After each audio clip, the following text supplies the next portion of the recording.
Belanda dalam menggunakan politik divide et imperanya, sehingga sampai detik ini masih kita rasakan bagaimana keberhasilan hukum adat Minangkabau. Gadai itu adalah salang pinjam, dalam artian seolah-olah sawah itu adalah jaminan terhadap hutan. Realnya sama-sama saling meminjamkan. Sama-sama. Kalau sertifikat itu adalah pengaruh hukum Belanda di Indonesia. Iya, salang pinjam, saling meminjamkan. Jadi kalau saling meminjamkan, diberikan uang, dipinjamkan sawah, tentu yang menerima sawah ini akan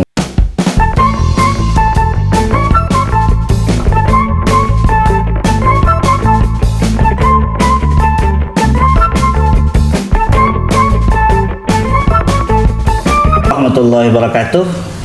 Semua warga Jurnal Syariah, bertemu lagi kita dalam podcast Jurnal Syariah. Hari ini bahasan kita adalah tentang pagang gadai di Minangkabau, bersama narasumber kita yang luar biasa, seorang pakar hukum adat dari UIN CM Jamil Jambi Bukit Tinggi. Selamat datang Bapak Gusril Basir SH MHum. Waalaikumsalam. Selamat jumpa dengan Pak Amdani sebagai host dan pemirsa warga Jurnal Syariah. Alhamdulillah. Biasanya pemirsa kita memanggil beliau ini dengan panggilan Uwan. Jadi mohon izin kita manggil beliau dengan panggilan Uwan ini. Uwan. Ya, silakan, karena itu adalah panggilan keakraban. Karena kebetulan kami orang Padang Panjang, panggilan ke kakak itu adalah Uwan. Baik, beliau ini adalah salah seorang dosen senior di Fakultas Syariah UIN CM Jamil Jambi Bukit Tinggi.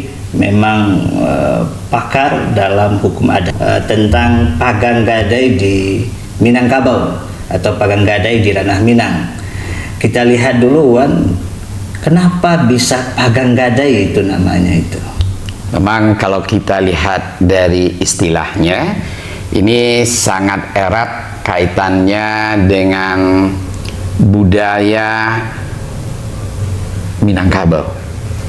Dalam petatah petitihnya, kata-katanya sering kata-kata yang bergandengan untuk menegaskan maksud dan tujuan. Kalau kita sebut pegang gadai, itu penegasan dari kata gadai ada diawali dengan kata pagang, jadi sama-sama pagang gadai. Itu kalau kita lihat dari istilah yang digunakan.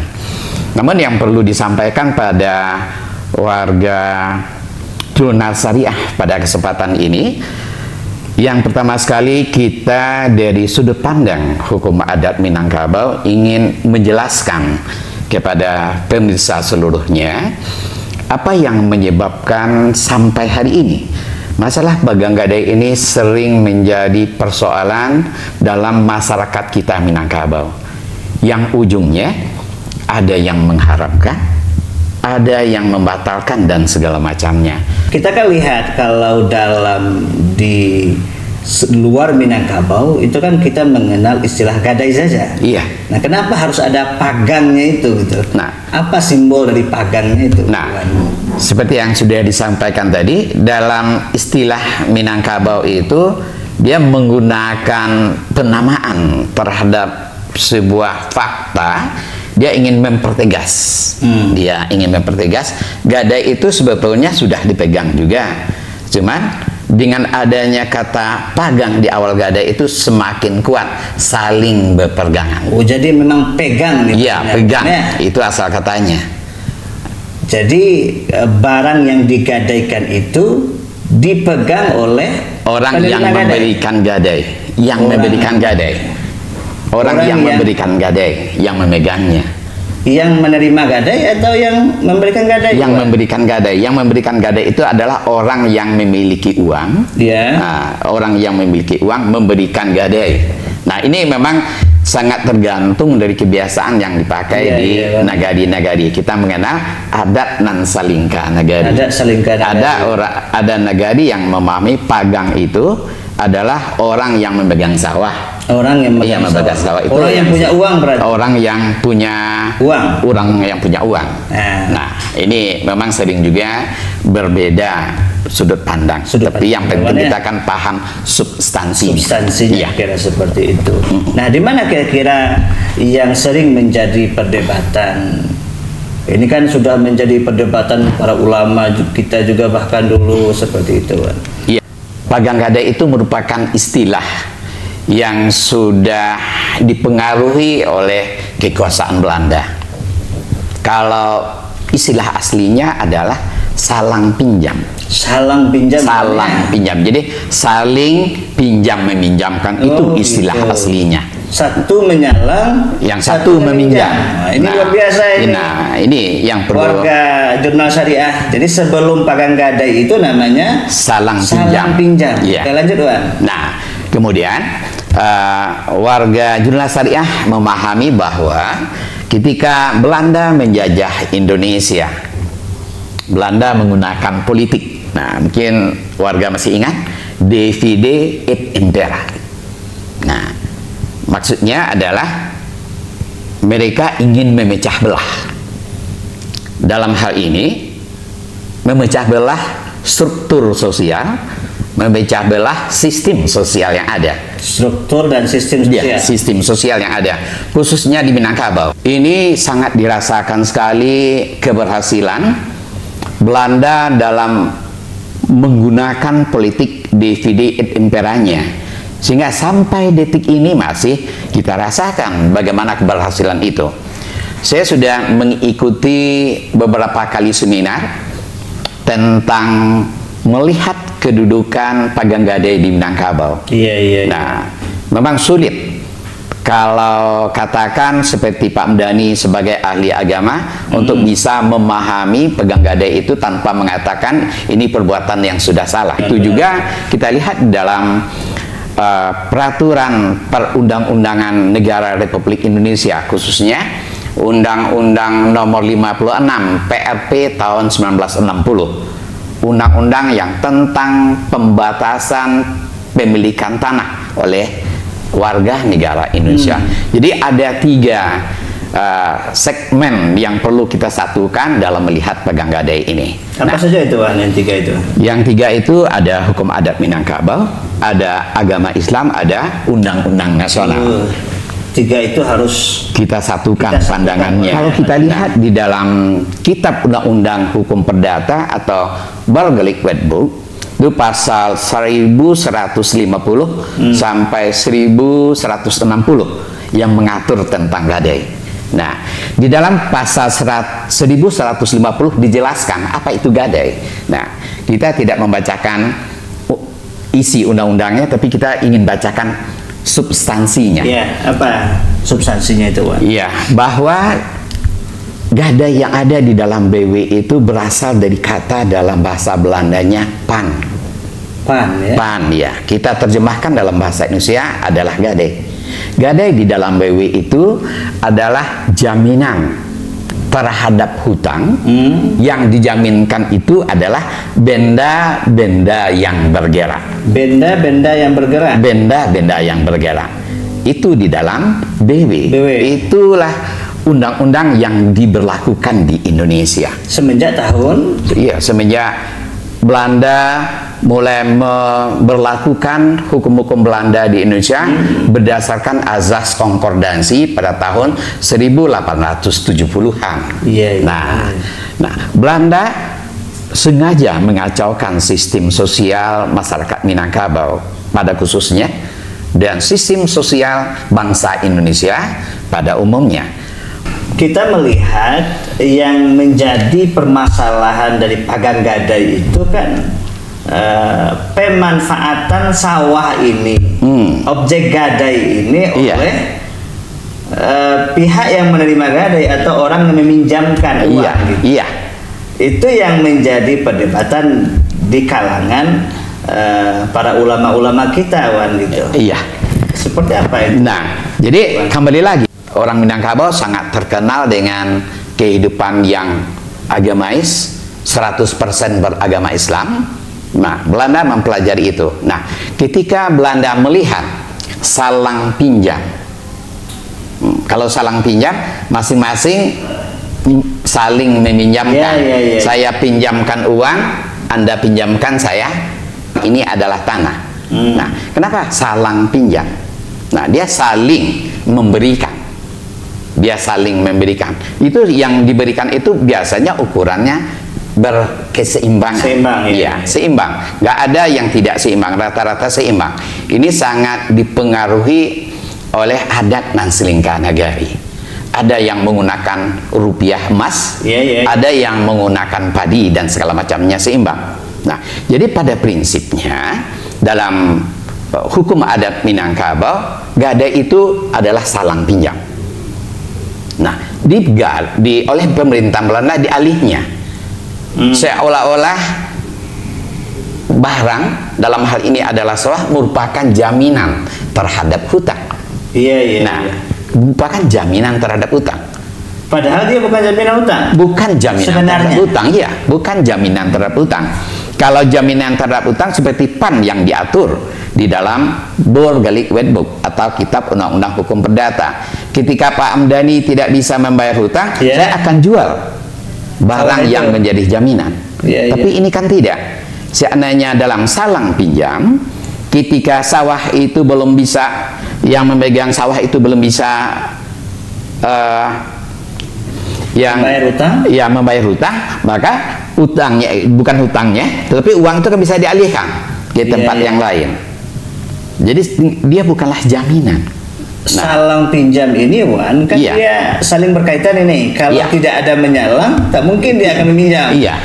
Iya, makanya ukurannya sama.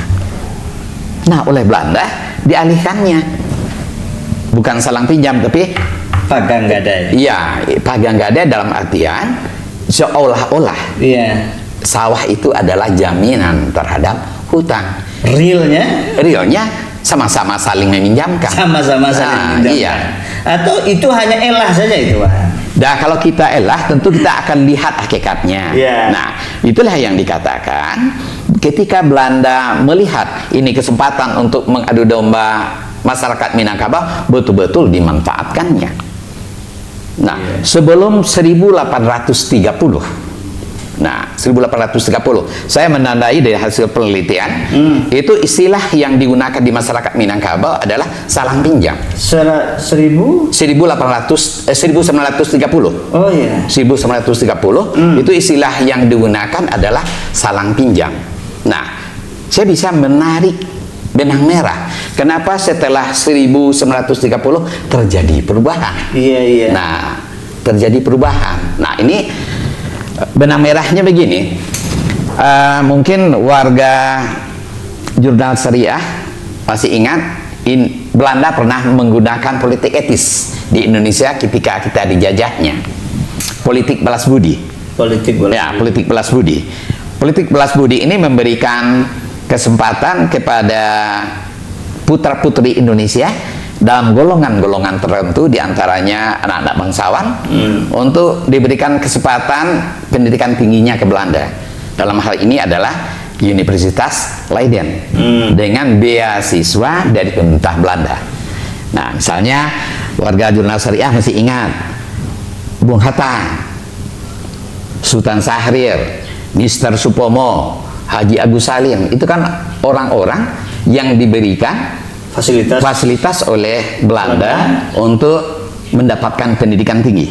Nah, kemudian yang mengambil jurusan hukum, nah misalnya Ernst Pomo dan kawan-kawannya, itu ditekankan mereka itu harus menulis disertasi tentang adat.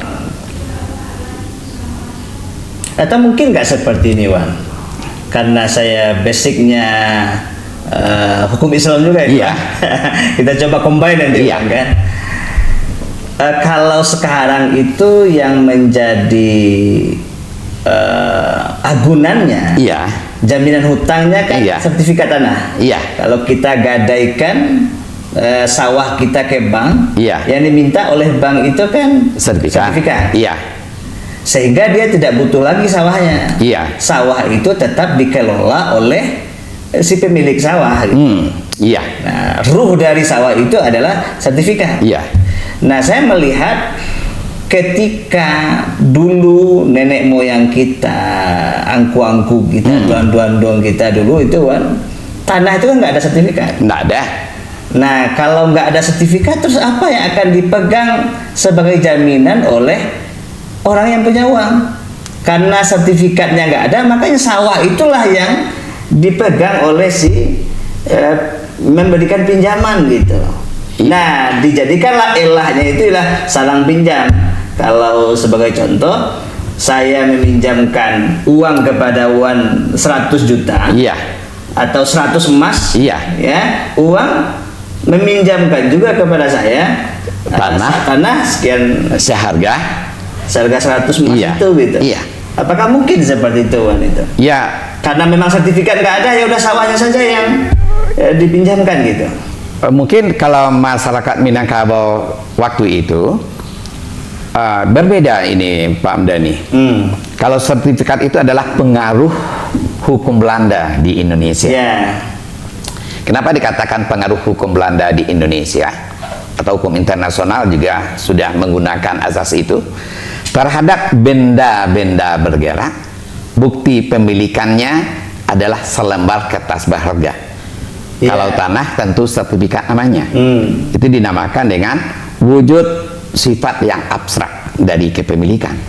Tapi kalau masyarakat Minangkabau, wujud kepemilikannya itu adalah konkret atau real.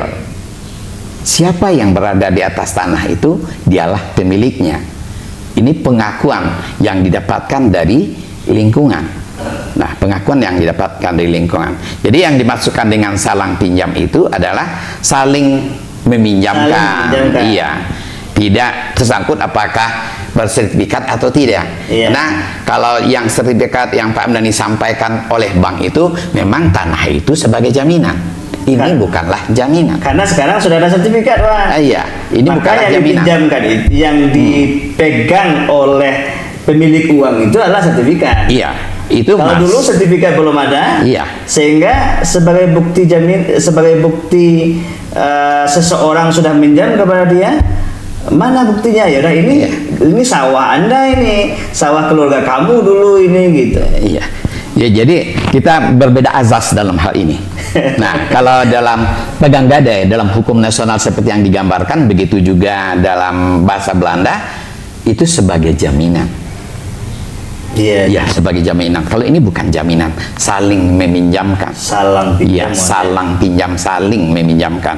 Jadi kalau saling meminjamkan, diberikan uang, dipinjamkan sawah, tentu yang menerima sawah ini akan menggarapnya. Nah, jadi di sana sebetulnya kita melihat perbedaan yang sangat signifikan. Sehingga ketika dikacaukan sebagai jaminan, makanya Islam menentang, hukum negara juga menentang. Dia tidak melihat roh atau hakikat, nilai-nilai apa sesungguhnya yang terdapat pada salang pinjam itu. Siap, Wan, siap. Jadi memang warga Jurnal Syariah, istilah pagang gadai itu sebelumnya adalah salang pinjam. Iya. Salang pinjam, dan pagang gadai itu dimunculkan istilahnya oleh Belanda. Oleh Belanda. Oleh Pagang gadai, ya. Sehingga secara substansi dia berbeda, Wan, ya. Berbeda. Antara salang pinjam dengan Pagang gadai. pagang gadai. Iya. Baik, itu saja mungkin, Wan. Kita sudah mendapatkan sebuah kesimpulan ini terkait dengan pagang gadai di Minangkabau. Ya, kita ingin menyampaikan pada warga Jurnal Syariah agar jangan terjadi lagi polemik. Iya, Pak. Nah, kembalikan akadnya, tidak lagi pedang gadai tetapi salang pinjam. Sebagaimana dokumentasi yang kita temukan dalam penelitian kita, di bawah tahun 1930 rata-rata orang menggunakan akad salang pinjam. Sehingga sawah ini tak menjadi agunan. Tidak jadi anggunan. Iya. Adalah barang betul-betul disaling meminjamkan. Nah, Ini yang jadi masalah, Wan. Sawah Iya. ini menjadi agunan. Nah, Agunan digeser. dimanfaatkan oleh iya. orang yang Nah, inilah kepiawaian Belanda mengadu domba sistem sosial. Siap, Sehingga sampai hari ini kita masyarakat Minangkabau masih berselisih paham tentang hal ini. Jadi Barangkali solusinya menurut pakar hukum adat kita, Bapak Gusnul Basir SHM supaya polemik tak terjadi lagi tentang Pagang Gadi di Minangkabau. Kita kembalikan saja akadnya kepada salang pinjam. Ya. Seperti akad yang ada sebelum 1930. Baik warga Jurnal Syariah, itu saja diskusi kita hari ini bersama tokoh kita yang luar biasa ini. Terima kasih banyak, Wan. Ya, sama-sama. Mudah-mudahan puasanya bisa terus bertahan, Wan. Amin ya rabbal alamin. Yang kita harapkan sekali, mudah-mudahan polemik ini bisa berakhir. Mudah-mudahan polemik ini bisa berakhir. Terima kasih warga Jurnal Syariah. Assalamualaikum warahmatullahi wabarakatuh.